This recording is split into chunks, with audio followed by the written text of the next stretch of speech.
Well, hello there, and welcome to Heady Remarks. It's August 13th, 2022. Going a little later than I normally do because I hiked to a cave today. Was there for a while. Timpanogos Cave. Hi. That's Archie. Well, why don't you sit next to me on the chair here? Pat, pat, pat the seat. Pat, pat. There you go. Good kitty. I'm talking about Pythagoras today. I've been trying to learn all about him. I know he was born sometime around 570 BC. The island of Samos. Hello, Bigfoot's burner account. Oh no, what's going on with my mouse? Oh, okay, we're all right. Hello. Yeah, I went inside a cave today. There were stalagmites and stalactites. And these weird ones that look almost like little noodles or coral. Twisty and bendy and really pretty. It was really cold in there. I wanted to live there. How's it going? It's going all right. I got some exercise today, so I'm probably going to sleep well tonight, so that's always nice. And it was really pretty. And it wasn't too hot. Wasn't too sunny. Archie, come back. Oh, he's going to go eat some more. I'm trying to help him lose weight. So Pythagoras, born on the island of Samos. Shoot, I should have brought a picture of the... Actually, I pull up so many links, I forget what I've already got pulled up, and then I pull it again. Samos Island, Greece. Can I see like a map?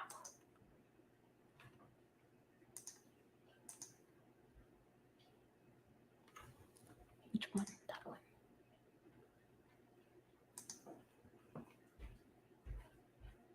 I thought I clicked on the map, but is it not going to open?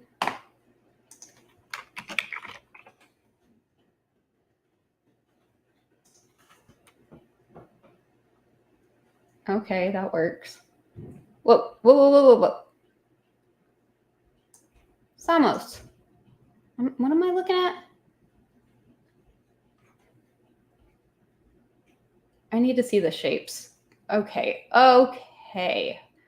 So that's where that island is. There's Greece. Sorry, it goes too fast.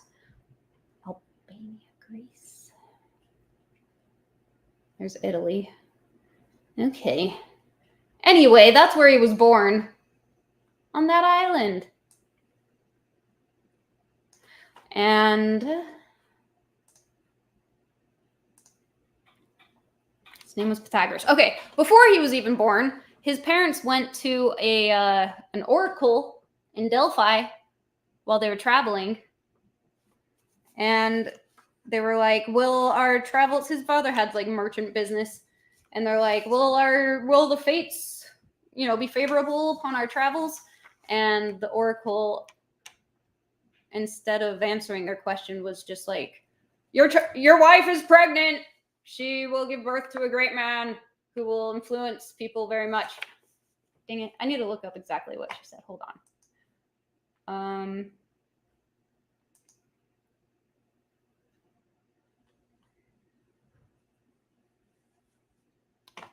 Samos, Ionia, Greece, 500 BC to 490 BC. Greek philosopher, mathematician, founder of the Pythagorean brotherhood that, although religious in nature, formulated principles that influenced the thought of Plato and Aristotle and contributed to the development of mathematics and Western rational philosophy for a fuller treatment of... So, yeah, is he pre-Socratic? Damn it. Yeah, I think so, because, yeah, he's considered the first philosopher. Before that, men like him were called sages, which means one who knows, but he wanted to be someone who seeks to know. And I think technically it breaks down to like lover of wisdom or something like that.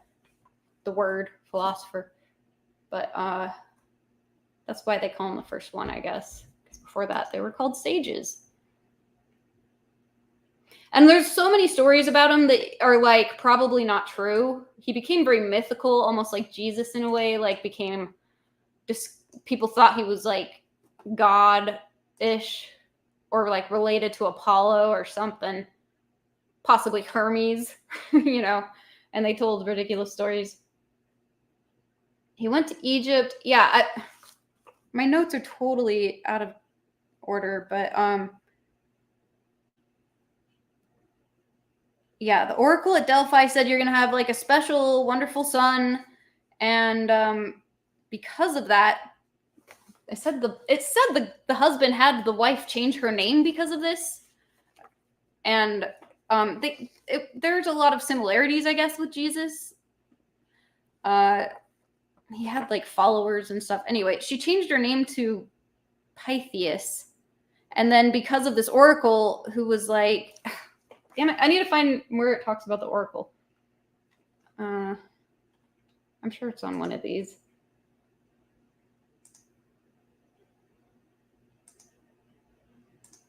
Okay, I might have to just look it up. Pythagoras oracle. Because it was like a certain oracle who had a name, whatever. She changed her name to match the oracle's name. Theosia, the Delphic oracle. Yeah.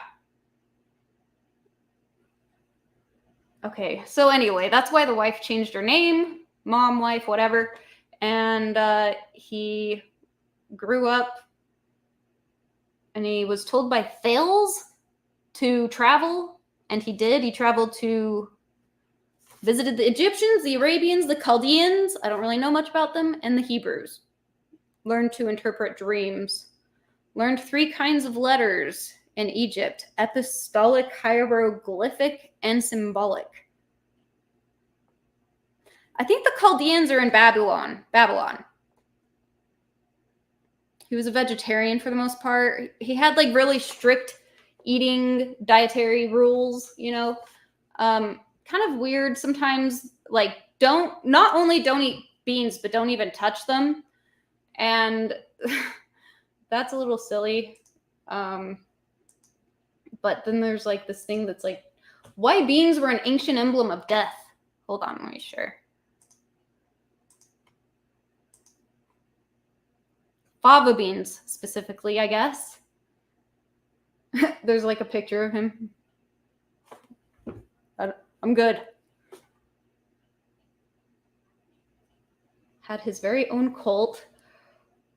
Followers lived communally, studied the cosmos, ate vegetarian. But unlike today's vegetarians, they also avoided beans.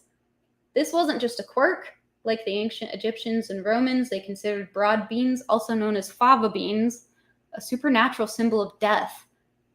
And due to a deadly allergy, the beans likely deserved their reputation. Okay, but I also heard that he said that it was our ancestors at one point, or that it was like the sexual, that if you buried it for a certain amount of time, you would go dig it up and there would be a fetus, or else a woman's, I don't know. I think it was like a weird word. I was listening to an audiobook and it said like a Greek word, a woman's, I can't remember the word. I'm sorry. Yeah, Chaldeans were the leftovers from Babylon. Okay. Cool. Thank you, Dungeon Synth. Fava beans remained common in Greece, but other popular beans, such as green beans, kidney beans, blah, blah, blah. It's all about beans. Many cultures had mixed feelings about favas. The Greek historian Herodotus wrote that Egyptians refused to cultivate beans at all. Though this was untrue, who cares? I don't care about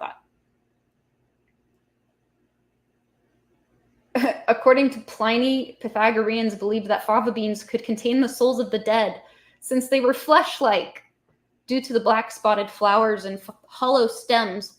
Some believers thought, so it's like being a cannibal if you eat them. Some believers thought the plants connected Earth and Hades, providing ladders for human souls. See, this is silly. Like, I'm looking for enlightenment, and of course there has to be these weird, silly things I don't understand. Maybe something got lost in the translation, or maybe he was just tripping out. They were big-time astrologers. Yeah. They were like, he made his people like be silent for 5 years before they were like, I don't know. That was a part of the, like, his followers, like his students, whatever you call it, because he started a university.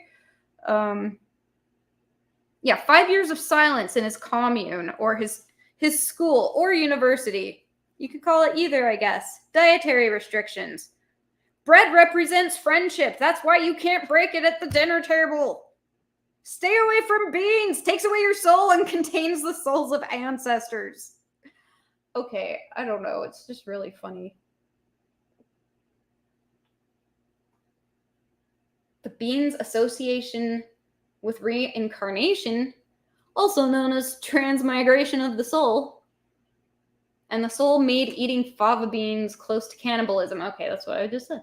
Aristotle, writing earlier, went much further. One possible reason for the ban, he wrote, was that the bulbous shape of beans represented the entire universe.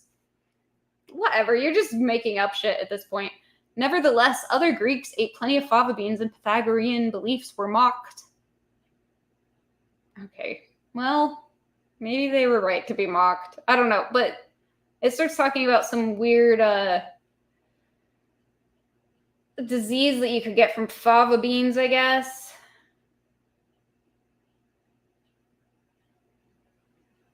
Yeah, I don't know. And then supposedly there's like multiple stories about how he died. I heard he might have died at 75, heard he might have died at age 100, heard he might have died of old age, heard he had his throat slit, heard he was stabbed to death.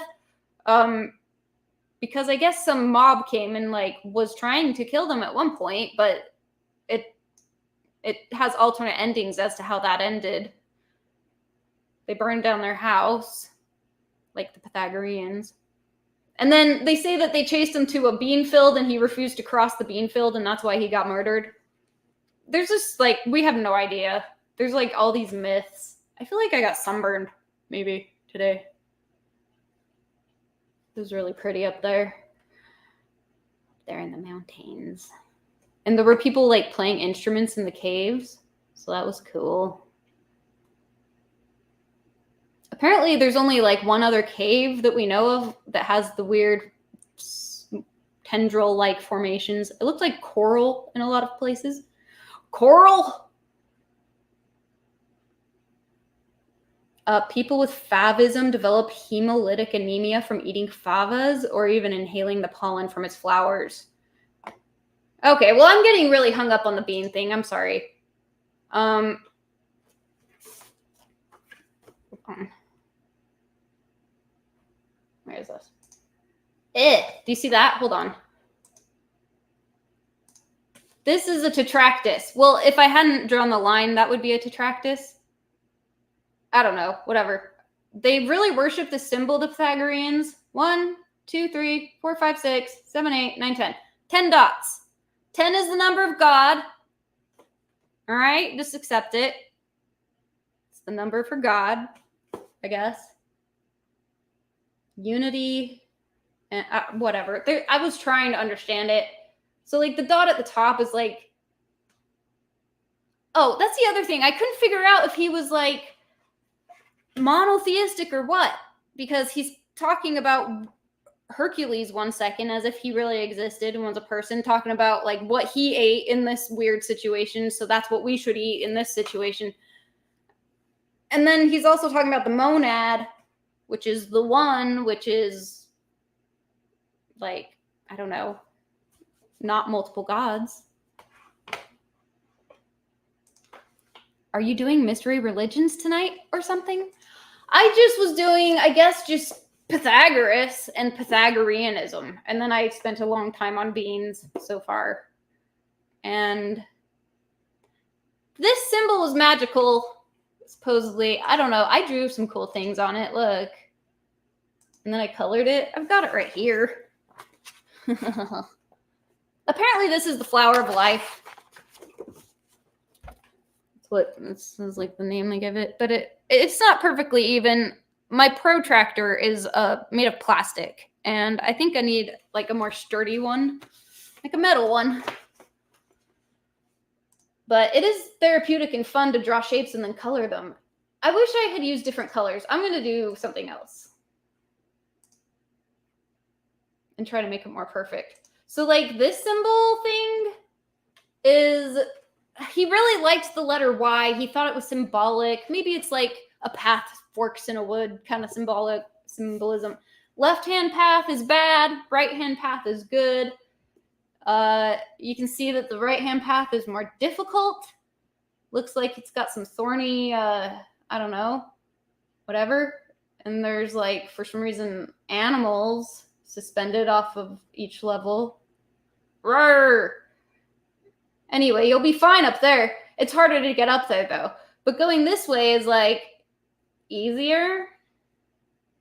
And it looks like you're going to have fun times. But then you fall down into this fire here. So it's actually not as great as it seems. Whatever, it's symbolic. So that's that. They liked the pentagram. Wait, pentacle? I don't know. Probably the star, the 5-pointed star. Like that was I think that was supposed to be the symbol of the Pythagoreans. Or at least we don't know for sure, but that's what people think. And like their weird cult was like, if someone was at an inn, and the story where someone's at an inn and he's dying and he draws a pentagram on the doorknob of the inn, and then a year later some stranger's walking by and he's like, one of my brothers died here, I'm here to pay his tab. So they're like weird like that, and they have secrets, and he didn't write anything down, so there's that. There's geometry in the humming of the strings. There's music in the spacing of the spheres. Yeah, he believed in something called the music of the spheres, I guess. And I just got this. This is just a screenshot from some video. Reportedly first to call himself philosopher. Yeah, okay, so I don't know what to talk about now. No, there's plenty. Let's go back to this. Pythagoreanism.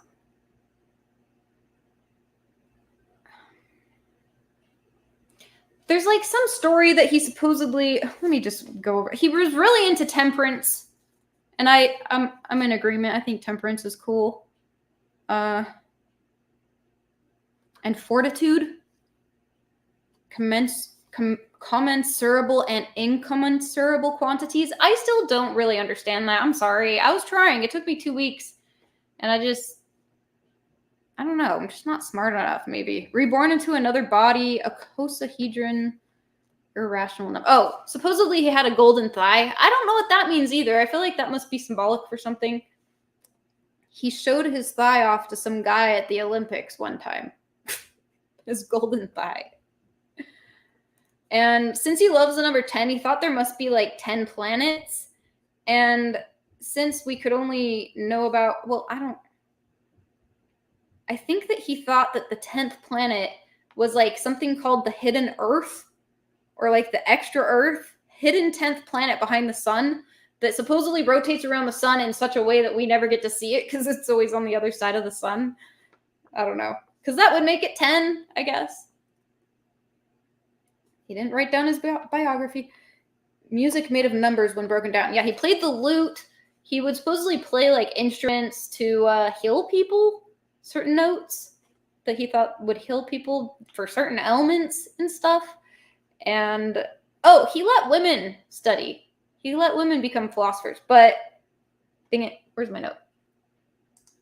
It was like 200. It was like it was a lot of men and then like 17 women. But he let them if they could stay quiet for 5 years, I guess. Because you got to be quiet. You got to be silent for 5 years. Secrecy. Oh, yeah. They said he could tame animals. Oh, okay, so he also said he retained his memories from previous lives, such as when he and his friend Achilles fought the Trojans. Oh, and when he would speak through like a veil or a curtain to his followers who were like, I guess, uninitiated or something. So, interesting.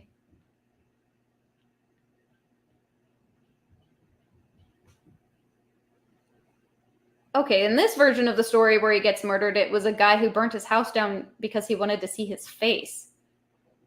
Oh, anyway, so the Pythagorean theorem, right? It's like a squared plus b squared equals c squared. The two sides equal the hypotenuse. But that was actually around for like a long time. He didn't really come up with that. Kind of like how there's a lot of stuff in Plato's writings that he didn't actually come up with either. It's like ancient. But yeah, they were using that in ancient Babylonia. And apparently there's two Babylonias. There's like the new and old Babylonia. There's the old Babylonia is what we're talking about here. And they already had the Pythagorean theorem. And the new Babylonia is like the one with the hanging gardens of Babylon. Oh, yeah, that's what it's called. Is that what it's called? Hanging gardens of something. Probably is called that. Yeah. Anyway, they had it before him, but he's like famous for it for whatever reason. Theano, the world's first mathematician. Oh, Theano was his wife, and she was a philosopher too. I think she was one of them. I think I have something on her here. Let me see. The wife of Greek mathematician and philosopher Pythagoras ran the Pythagorean school in southern Italy. In the late 6th century BC, following her husband's death, she is credited with having written treatises on mathematics, physics, medicine, and child psychology. Her most important work is said to have been an elucidation of the principle of the golden mean. So about him saying you shouldn't eat meat, like they were all about resisting the temptations and of your like passions. Passions are bad. Like if one of the Pythagoreans got upset or angry, they had to go be silent and alone until they like regained their reason. And he wasn't like a big fan of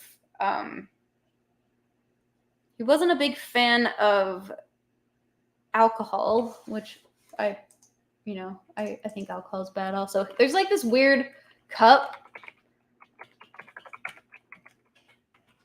because he created this special cup, I guess, so that dang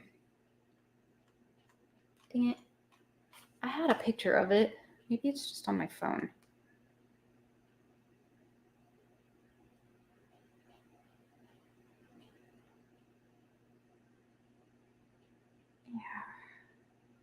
It?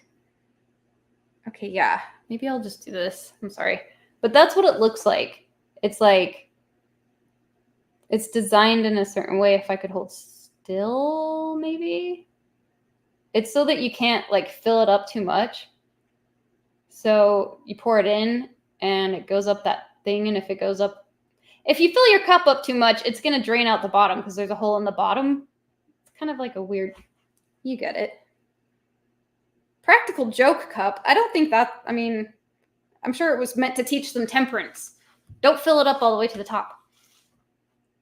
Anyway, it's just a little anecdote. She was influenced by her husband. Back to Theano. I don't know. Anyway.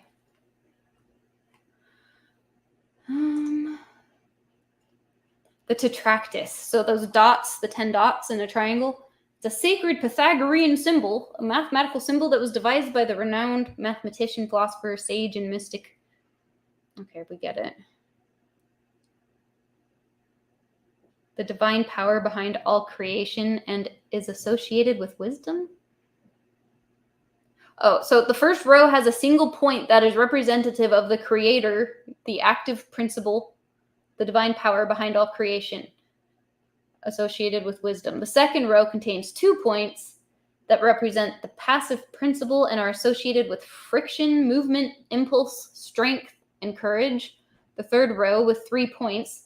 By the way, the number 3 was the first number to them. 1 and 2 were not really numbers. They were just like, I don't know, like principle and attribute, I guess. Impulse, strength, and courage. The third row with 3 points signifies the world coming out of the union of the above two. a union of physical and mental balance, and is associated with harmony. The fourth row has 4 points that represent the 4 liberal arts and sciences that complete the world. These 4 points symbolize the 4 elements of earth, fire, air, and water. Yeah, and I was trying to get into like Plato and trying to understand his forms and stuff. Actually, yeah, where is that? I still don't fully understand it. So the very top of the pyramid, I'm so confused because there's the allegory of the cave, right? He was influenced by Pythagoras, but there's the material world and then there's shadows of the material world. I don't get it. The lower forms, which are like the perfect version of any idea anything you could think of, like a cat or a chair. I don't get it. And then there's the higher forms. And then the top is sort of like the monad, I guess, form of good. Totally don't get it. But whatever. I'm going to share this. It might be some crazy, I don't know. It's just got some cool pictures.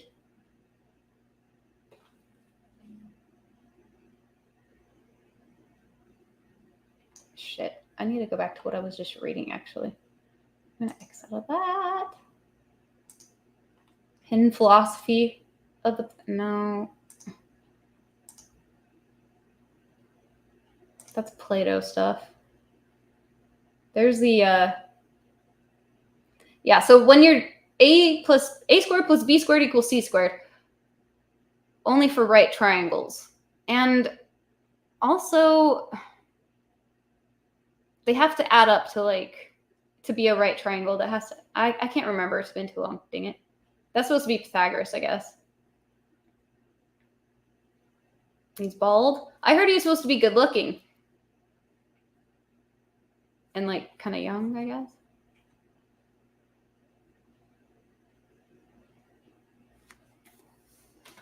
What is this? Babylonian tablet listing Pythagorean triples. Yeah, so they were using the Pythagorean theorem to like map out farmland and separate off property and stuff, and probably to build stuff too. That's so cool.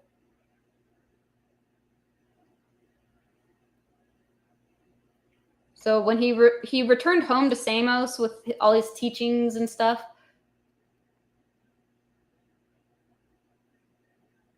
supposedly there was some sort of tyrant that took over Samos, and that's why he went west of Croton. But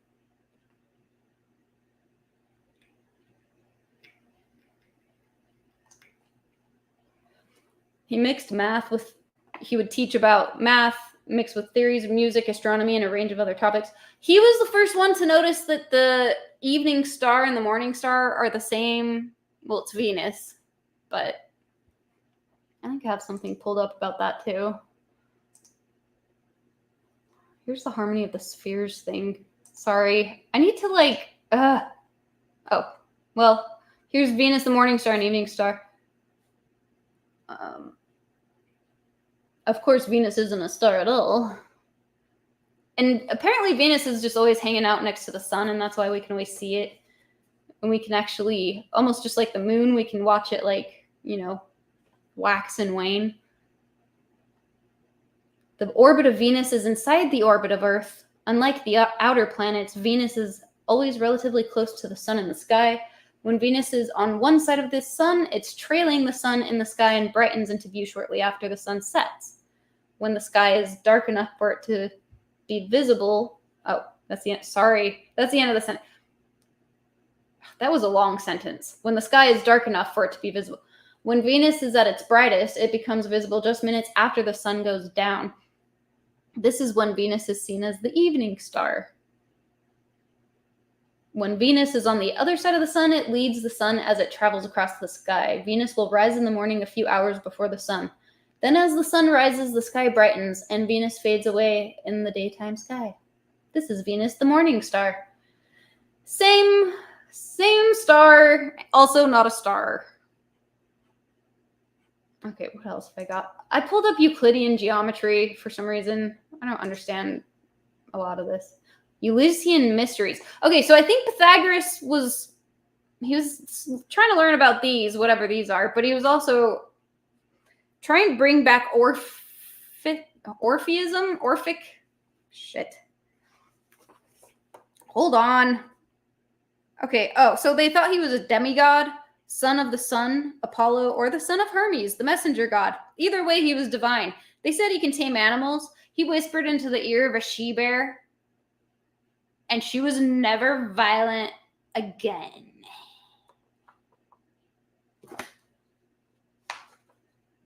He got an ox to stop eating beans. Again with the beans. He told the farmer that ox shouldn't be eating beans. Okay, I'm not saying this actually happened, but whatever. It's one of the stories. Whispered in the ear of the ox. He's like Dr. Dolittle, I guess. And that ox never ate beans again. Wow, what an amazing story. The Pythagoreans wore white robes. That's also similar to Jesus, I guess. I don't know. I have no idea. Did they? 10 is the most sacred of numbers. Unity until it comes to the holy four, and then the mother, the all, the key holder of all. What the hell?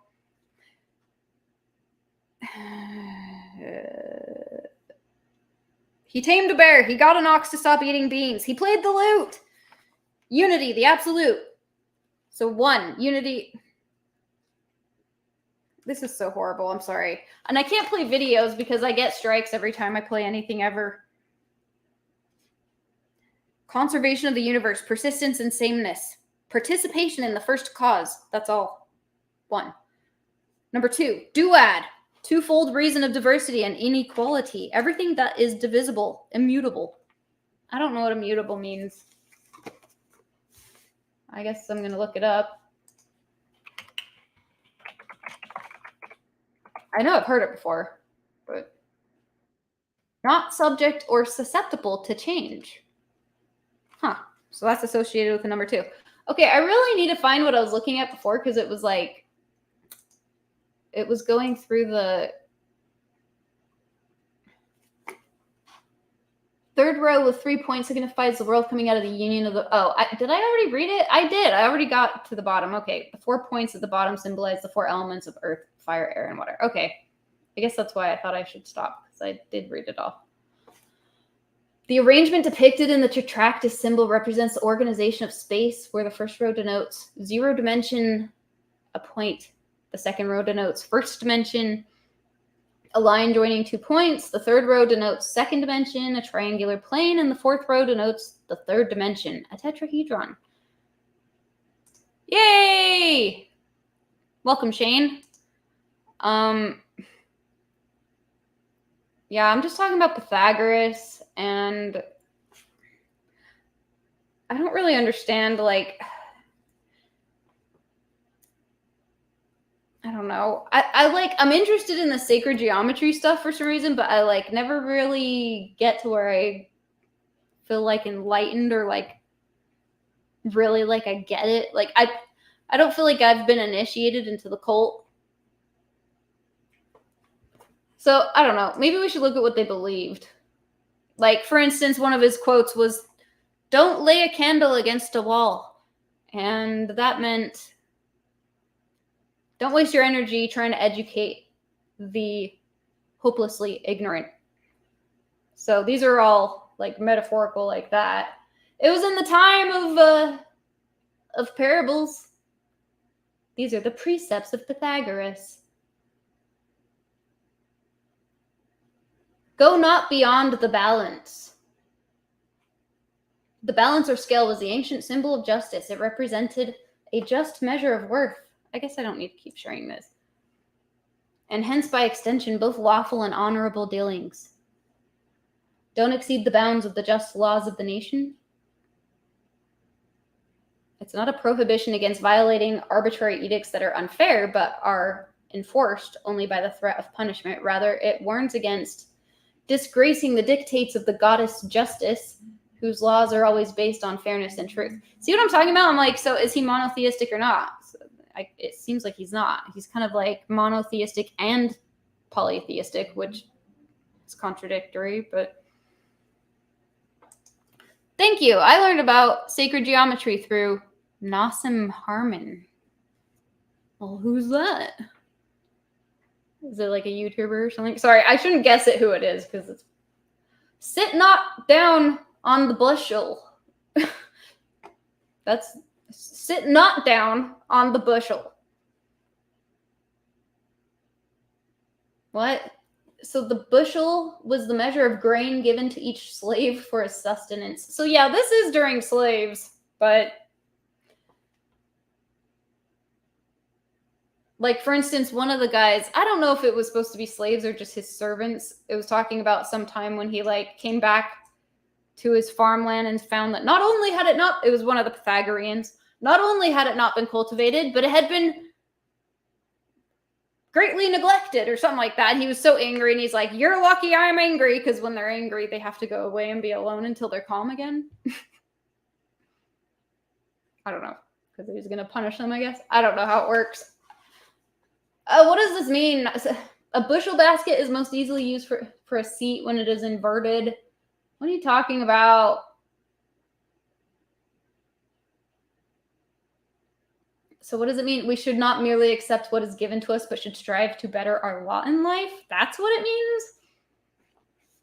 Tear not the crown to pieces. It was a custom in ancient times to wear wreaths of flowers about the head during banquets. Dossier, I'm probably saying that wrong, suggests 3 possible interpretations. We should not spoil celebrations by displays of worry or grief. Okay. Eat not the heart. The popular expression, eat your heart out, has an ancient lineage. Homer used this expression of Bellerophon, saying that he was eating his own heart with despair. This precept cautions us not to give in to discontent over our condition in life. Prolonged brooding and melancholy are self-destructive and accomplish no useful end. Hermine. Hermine. I can't even remember what I read that I don't see that.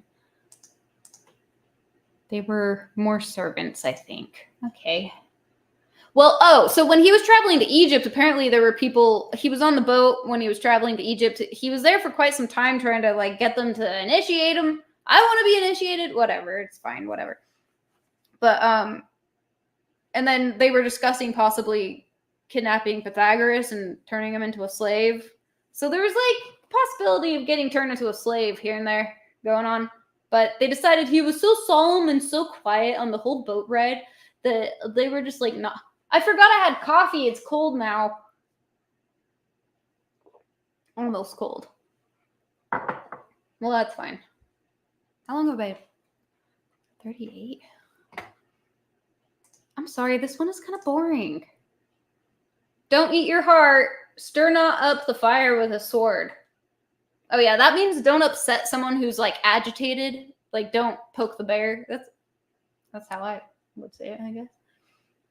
Do not inflame to violence the anger of others by your words or deeds. Add fuel to the fire. Pour oil upon the flames. When you are arrived on the frontiers, desire not to return back. Go not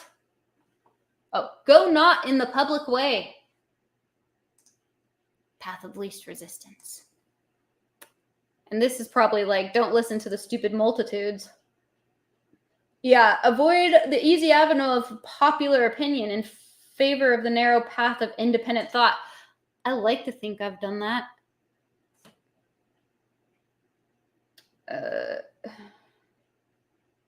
It is particularly applicable in occult or spiritual studies. How so?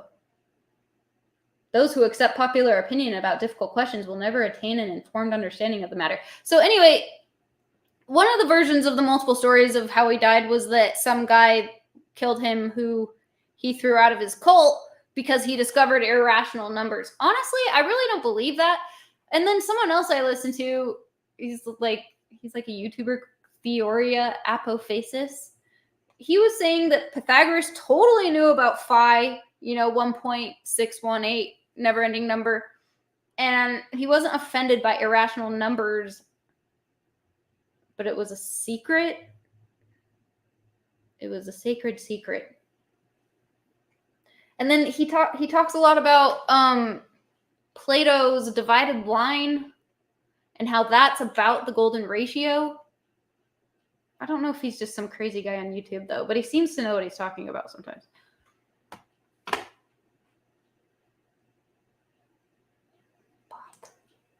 Hey, Heidi. Oh, hey. Welcome, Zen Rhino. Irrational numbers are gay. Yeah, they claim that he flew. Another version of the story is that this guy, I have his name somewhere, one of his followers, that he threw him into the sea because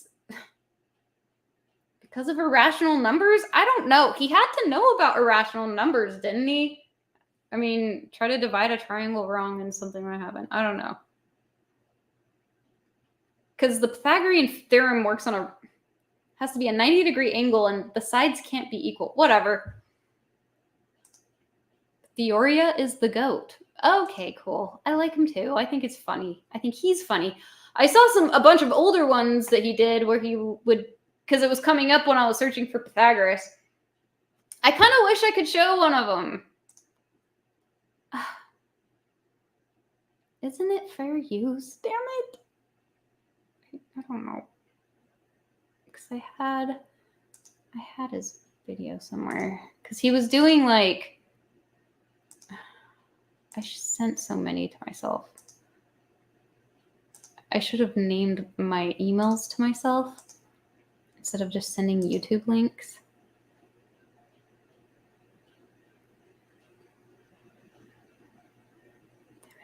I don't know. Harmony of the spheres. I know I sent it to myself. Dang it.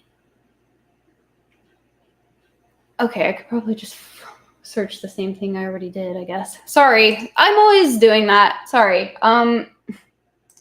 Just making people sit there while I search for stuff. I don't know if I can find it now, but I'll try. Because he played the golden ratio or like the phi music on like a xylophone or something.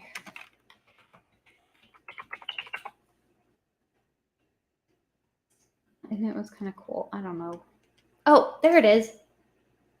Okay. Hold on.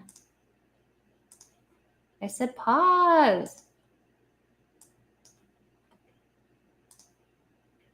I mean, I guess he could say it's not okay for me to play it. I hope not, but look, he's got his book there.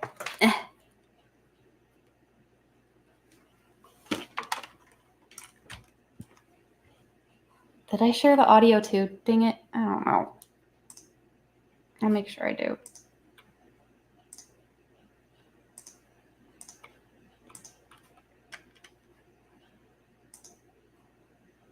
Okay.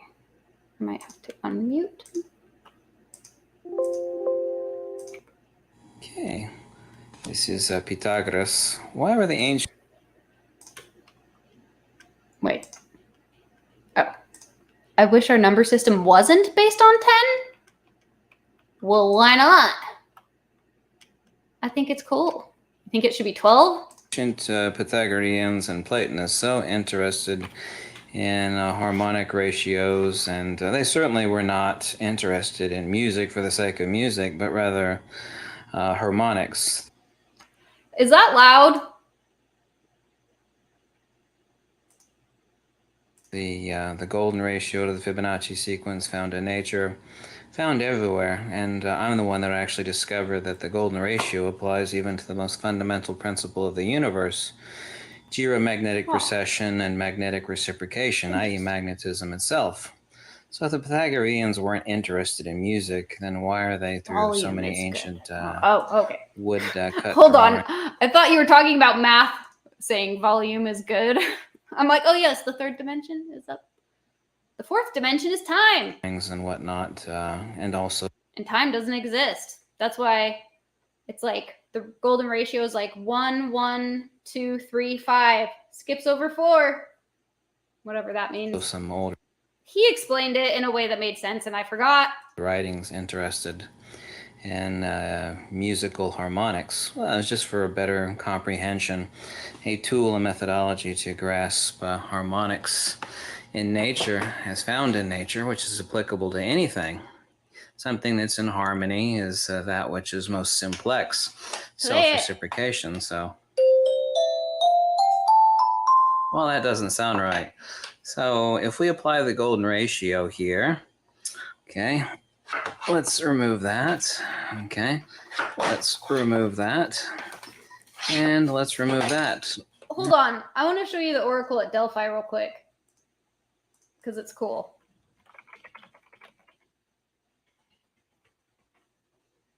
Is it gonna do it? Pythia. That's not what I meant.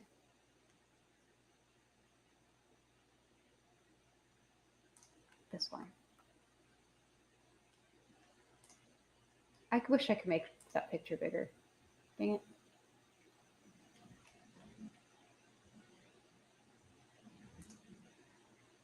Yeah. See that? It's pretty cool. I think that's where he was, or that's where his parents were when he was not born yet, but he was in the pregnant body of his mother. I just think that's cool. I'm glad that one didn't get fully destroyed, you know? Wow. Okay, sorry. Let's go back to this.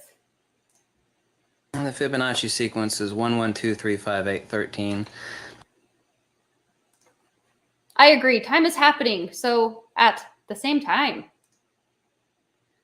we could stand just to go with 1, 1, 2, 3, 5, 8. Someone was saying this to me once, and yes, we were on mushrooms, but he was saying that time is set in stone, so to speak, already, and we're just like a video camera moving over the geography, perceiving it one moment at a time, because that's how we have to watch the movie, so to speak. So it's us that creates time. I don't know.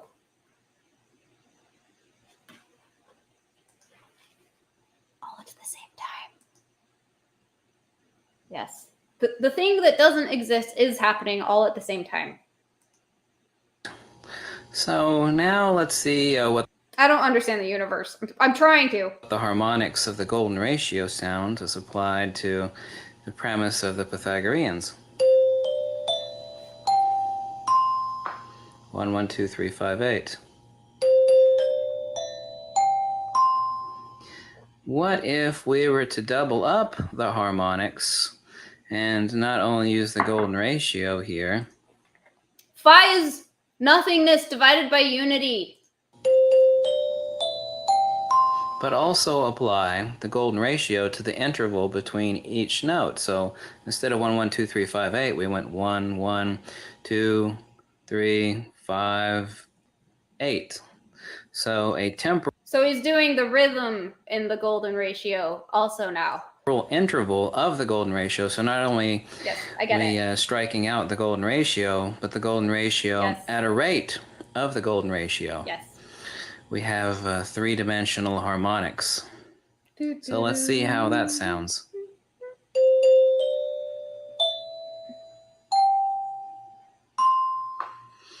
Sounds pretty melodious to me. What do you think? I like it.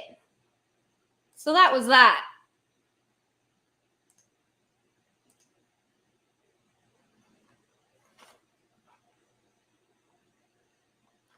Octaves.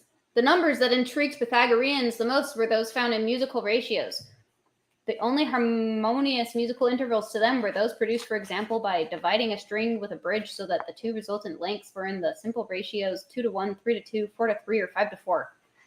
They called these intervals the octave, the fifth, the fourth, and the third. Thus, the numbers 1, 2, 3, 4, 5 could produce all the music intervals they considered pleasing, which apparently had something to do with astrology or astronomy. It says they discovered the dodecahedron. Yeah, so the weird things with Plato, it's like the forms are more real than the material world. Are these all my notes?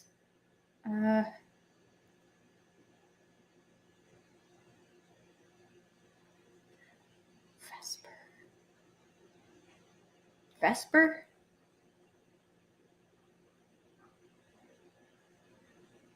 That's what they called the evening star, Vesper. Although initially considered to be the son of Eos, the dawn, and the titan Astraeus. He was later said to be the son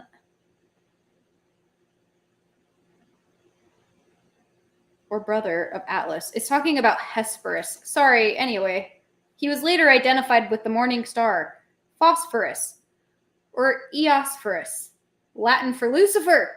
Wait a minute, I thought Sirius was supposed to be... I'm confused now. Associated with Lucifer, but the bringer of light, later discovered by astronomers to be the planet Venus. Guardian of the golden apples. Okay, anyway. Okay, Pythagoras liked the Orphic religion. He wanted to bring it back.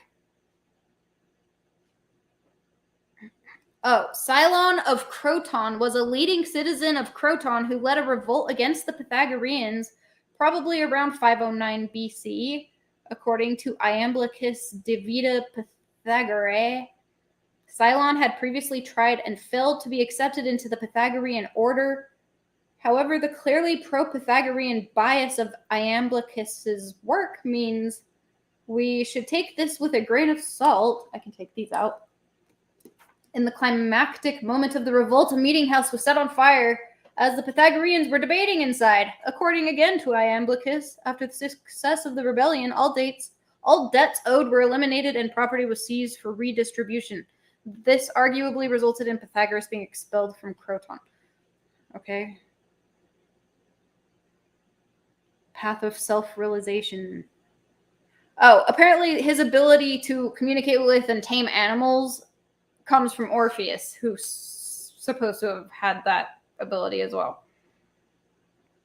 Again, he got the ox to stop eating the beans, you guys. Wow. Whispered in his ear. That's just funny. Okay. Okay. Go not by the popular route. Wear not the image of deity on thy ring. Suffer no swallows around the house. I think that one means not to let, be more mindful and purposeful and, deliberate about everything you do. Like, his followers had to recall the entire day before they go to sleep, before you close your eyes or whatever, recall everything you did that day and make sure you review your day. And you have to do it in the morning before you get up, too.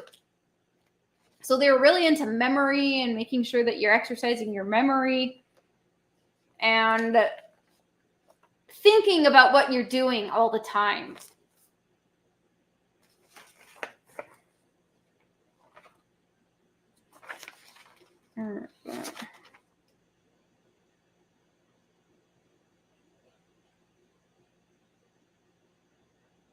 Feed not thyself with thy left hand. Avoid the weasel. And he would make libations to deities. So, yeah, I don't know what his religion was kind of all over the place, or whatever you want to call it. I don't know. Okay. You need VPN to view that channel because it's blocked in the US, but definitely check it out. Oh. Really? The harmony of the spheres is an idea that goes back to ancient times. Pitch of a musical note relates to the length of the string that produces it. There's some video here. Oh, it's almost been an hour. I don't know. I guess I'm kind of almost pretty much done. I mean, what the heck? Snap out of it!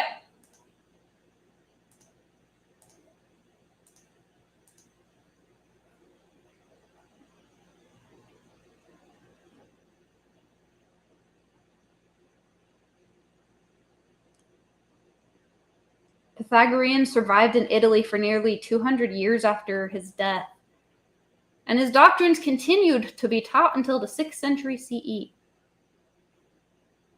They were the first to study the regular solids. He knew of the cube and the tetrahedron, and there is a long-standing scholarly disagreement over whether he also knew of the icosahedron and the octahedron.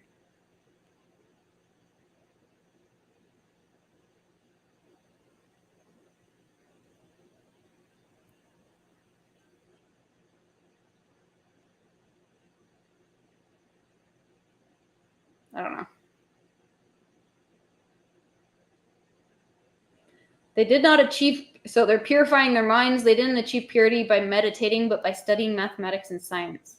I don't know. When I was drawing those shapes, it was pretty therapeutic. That's kind of all I can say about it all. And there is metaphorically something to, like, I do like the idea of like God being a mathematician. Like, there's something about the numbers that makes sense a little bit to me, but I don't know. Did my link go through? Yeah, I didn't actually know what you were talking about, so maybe not. Unless, did you send it in the private chat? Where is that? I don't see anything there. Maybe not. Did you put it in here? I don't see one. The Pythagoreans believed in the transmigration of the souls. Oh yeah, there's one story about some guy who was beating his dog, and Pythagoras was like, "Oh, I recognize my friend's voice in the cries of the dog," or something. I'm like, shouldn't be beating a dog anyway, but all right. If that's why you want to tell him not to beat the dog, I guess, because it's your friend. Reincarnated soul of your friend, I guess. Yeah, I put it here, but I guess it didn't work. Oh, huh. Well, maybe it's because of the weird, yeah. Because it's blocked, I guess. They did not achieve purity by meditating, but by studying mathematics. Beatitude is the knowledge of the perfection of the numbers of the soul. And he said, all is number.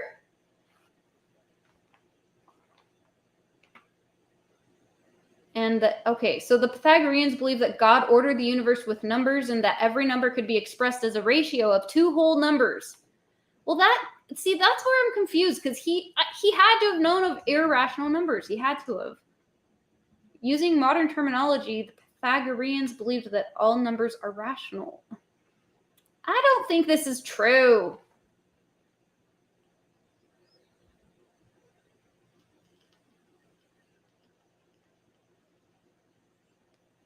Now this is talking about someone else. Hippasus of Metapontum. That's not the same name as the guy I just was reading about. It started with a C. It's saying that he did not follow this tradition of deference and was severely disciplined. Oh, he deference to the whole number ratio thing. He was severely disciplined. One account states that he was drowned at sea, while another contends that he was expelled from the Pythagoreans and a tombstone was erected for him as a symbolic send-off. Yeah, accounts differ very much with everything that has to do with Pythagoras. I mean, again, it was a very long time ago, so. One tale suggests that Hippasus discovered the dodecahedron and showed how to inscribe it in a sphere, but he failed to give credit to Pythagoras. This discovery may have been especially meaningful to Pythagoreans because of the dodecahedron's pentagonal faces. They adopted the pentagram or pentagon star, which was the Greek symbol for health, as the special symbol used to identify others in the brotherhood. The pentagram is created by connecting the vertices of a regular pentagon, and doing so creates a new regular pentagon inside it. Okay. Square root of 2. Oh, the second tale states that Hippasus proved that not every number is rational, and he failed to keep this discovery a secret. That all numbers are rational was one of the supporting pillars of Pythagorean system of beliefs. I just don't buy this part for some reason. I think he knew about irrational numbers, but that's just me. The existence of an irrational number was a devastating and damaging realization. Yeah, this is just a possibility, I guess, but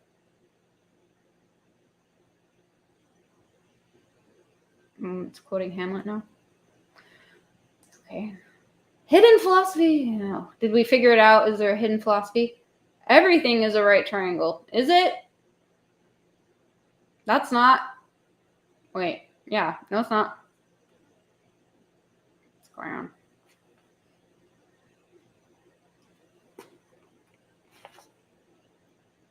Equilateral, isosceles, and scaling.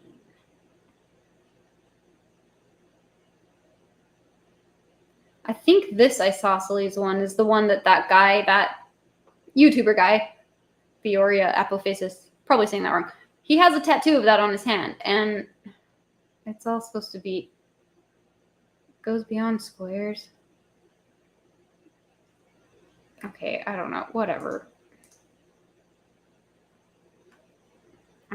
I have too many links. According to a recent theory of the universe, according to a recent theory, the universe could be a dodecahedron. Is that 10 dodeca? Plato also stated that time had a beginning. It came together with the universe in one instant of creation. Polyhedron. I don't know. It's kind of fun stuff, I guess. That's cool. I like the shapes. I like shapes. Rational numbers, irrational numbers.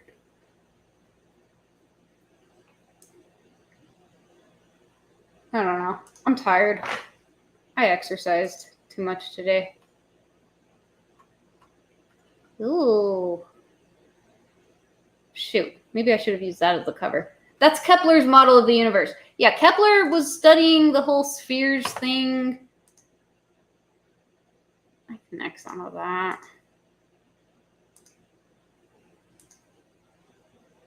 I'm sorry, you guys. I feel like I do such, not a good job sometimes. I wanted to learn about him. Pythagorean Trinity. Should we listen to that for a minute? He talks about Pythagoras a lot.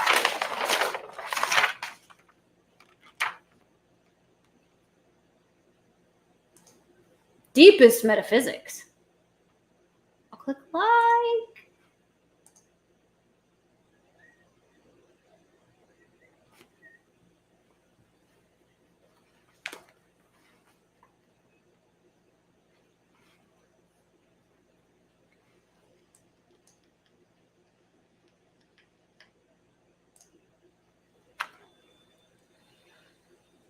Monistic.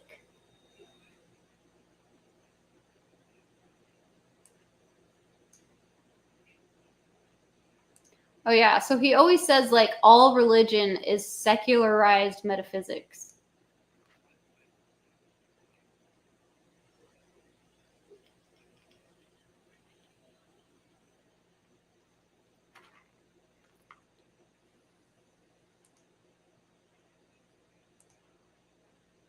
Wait.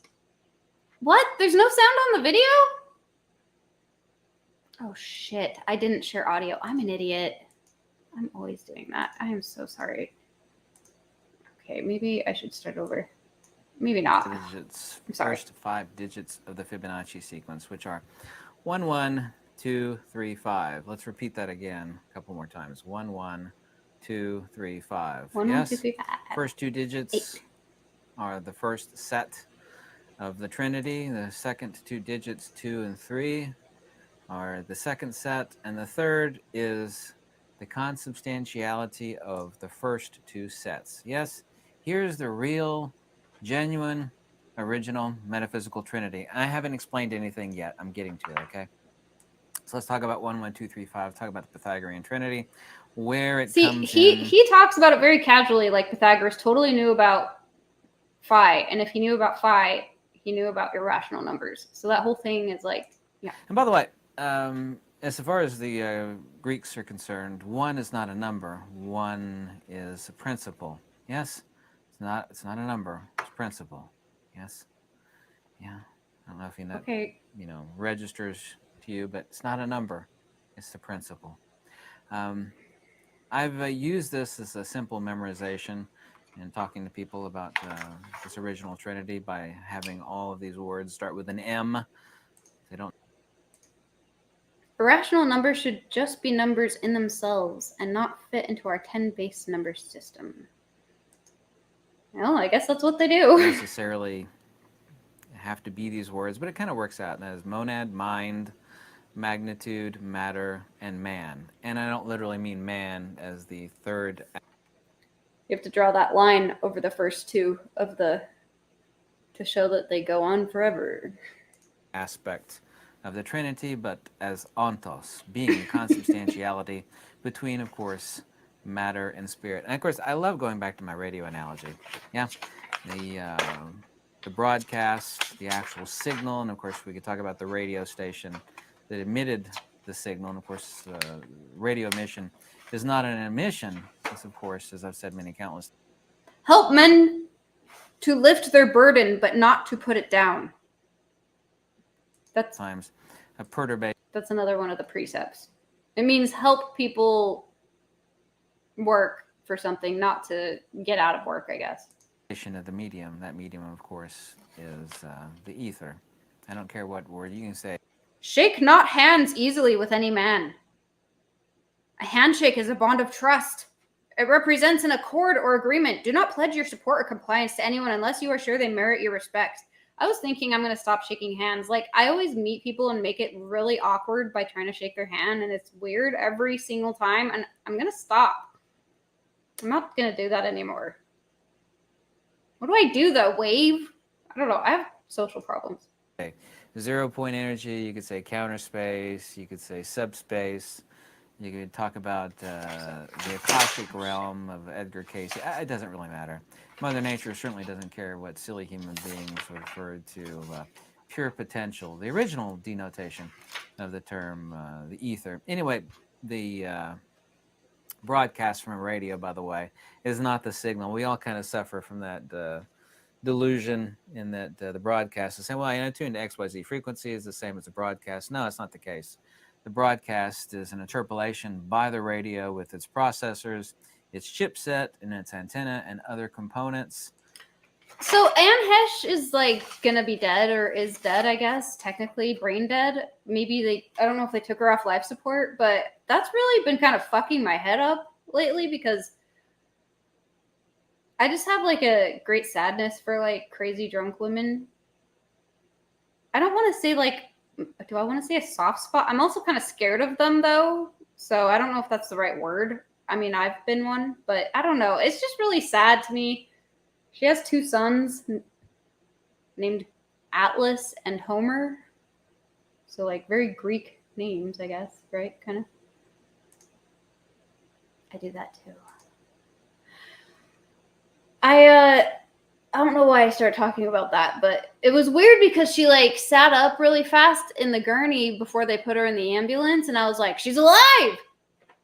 And then it was like, she's in stable condition. She's probably going to get charged with a felony. Actually, she's in a coma, and then finally, she's not expected to survive.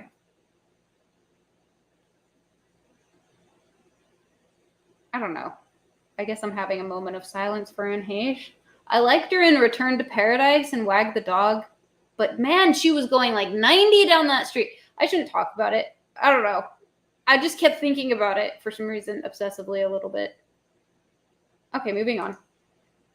And then, of course, that manifests as the broadcast. Because the broadcast goes, because on a real professional radio, ham radios anyway, for example, you this have is his like metaphor about the soul knobs, and the broadcast, and you actually your have body is beat the radio. frequency oscillators. You use 1,000 things The signal you is can not actually inside do your body. to the received or the tuned signal to manifest the broadcast. We all have that on our stereo systems in our cars. We could tune into a radio. We could change how it sounds. We could increase the treble. Okay, we'll get to the or Pythagoras the bass. So the stuff. broadcast videos that talk about the aristos dias, or the extrinsic attribute of the absolute. But the first 2 digits of the Fibonacci sequence are really, really important. Now the second digit, which is also 1, because the Fibonacci sequence first 5 digits are 1, 1, 2, 3, 5. Okay, the first 2 digits are 1 and 1. Now we all kind of fundamentally know that the first one is the absolute. or the agathon. Yes, undeniably so. But what about the second one? The second one is not something autonomous or separate. The Greeks called this, and fascinatingly enough, I got a book that tries to get to the heart of one word called tholma. Yeah, and it never gets there. And there's another huge book that I have that tries to get to the word ananke, which very, very crudely translates as necessity. In other words, it can't be any other way. It would be a more accurate way. And it never gets to it. It finds all the references of ananke or to the Euristosdias, which of course is the second one, which is not a second one. The first two digits, 1 and 1, are one and the same thing. The distinction there is principle and attribute. If you want to know one of the really hardcore secrets of original Egyptian metaphysics, original Greek monistic metaphysics, vis-a-vis Pythagoras, Plato, Plotinus, Numenius, Syrianus, Iamblichus, Porphyry, on and on and on. That's it. Principle and attribute. Inseparable principle and attribute, because there's nothing in this universe that doesn't have at least one attribute. Kind of like light and illumination. Okay. What is illumination? Well, illumination. Okay, I guess I shouldn't just watch the whole electron video. was not some sort of. Oh goodness. Of, he goes on about light for a while, I think. Time. And I mean, this is really important. If you ever want to understand time, in the case of all monistic metaphysics, it does not exist. Time does not exist. Time has no place whatsoever within the liberation ontology of either Greek or Indian monistic metaphysics. Time is the, I forget what the quote comes, the fire that we burn in. You actually find that in a Star Trek movie, but they quoted that off of a much earlier source. But time doesn't exist at all. Time is only a measure of mass. Time is the fire we burn in. Time doesn't exist. Every ancient culture, both Greek and Indian, including Chinese and otherwise, said that time is the number 4. And that's the reason why there's no number 4 in the first 5 digits of the Fibonacci sequence. 1, 1, 2, 3, 5. 1, 1, 2, 3, 5. What's the only number missing? The only number missing is 4. That's the number for time. Time does not exist whatsoever. All it right. does exist. Well, it feels like it does. As beings of, and this being, this psychophysical being you see here, which is, empirical and consubstantial, composed of physicality. He always uses that word, and a conglomeration of a tuned signal, just like the radio is. Yes, because when they used to say one of these dictates are, do not urinate against the sun. Speak not in the face of the sun. Oh yeah, don't harm a cock. Don't sacrifice a cock. A rooster. It's like supposed to be related to the sun or something. The early days of radio, like, man, that radio's alive. Yeah, it's jumping, right? Human beings are. Do not sleep at noon. Make the bed as soon as ye arise, leaving no imprint of thy body. So make your bed. Oh, so like Jordan Peterson. Okay. The same way. I mean, there is, and this really gets to the heart of metaphysics. Adore the deities mystic metaphysics. And sacrifice barefoot. I think he thought that women, after they were intimate with their husbands, should also go do sacrifices, like, to the gods, like they're in a holy state afterwards. And the logic thereof, because a lot of people think spirituality and metaphysics is, that's like craziness, it's like totally opposed to science. There is nothing more hardcore and scientific than true, genuine metaphysics. That there is no. When it thunders, touch the ground. Is that like to avoid getting struck by lightning? There's some people that just died getting struck by lightning. They were under a tree during a storm, like near the Capitol or something. I think it was in Washington, D.C. It was like, I can't remember if it was outside the White House or if it was outside the state, the Capitol there. But anyway, they got struck by lightning. It'll jump right from the tree to you. Soul in the body, and that is not a denial of the soul. There's no radio signal in this radio. There's no genuine fire inside this display, kind of humorously called matter hard light. And what I predicted years. Okay, anyway, I don't know what I'm doing anymore. I guess we're done pretty much. Connects out of that. Connects out of that.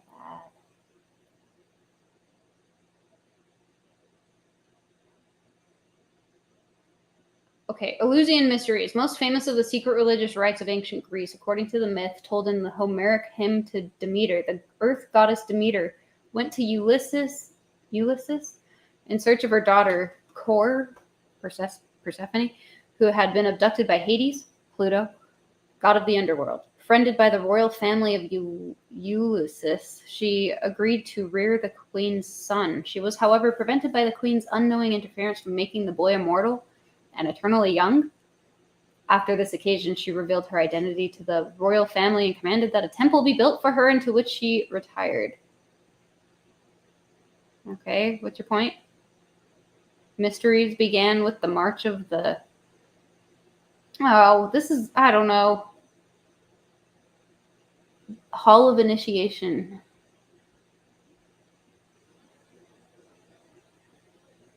Christian writers who tried to condemn the mysteries as pagan abominations. I heard that there were actually like female philosophers that the Christians kind of like destroyed evidence of or something.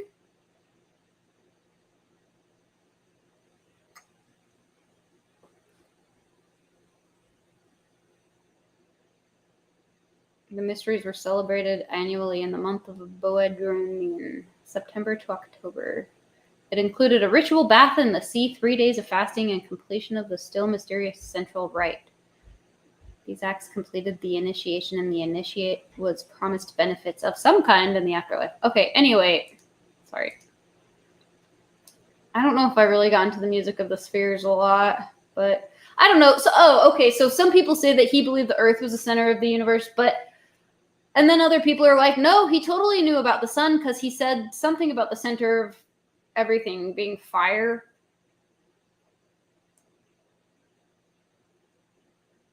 I don't know if they're reading too much into it, though.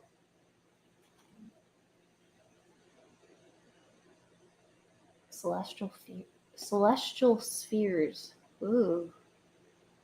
That's cool.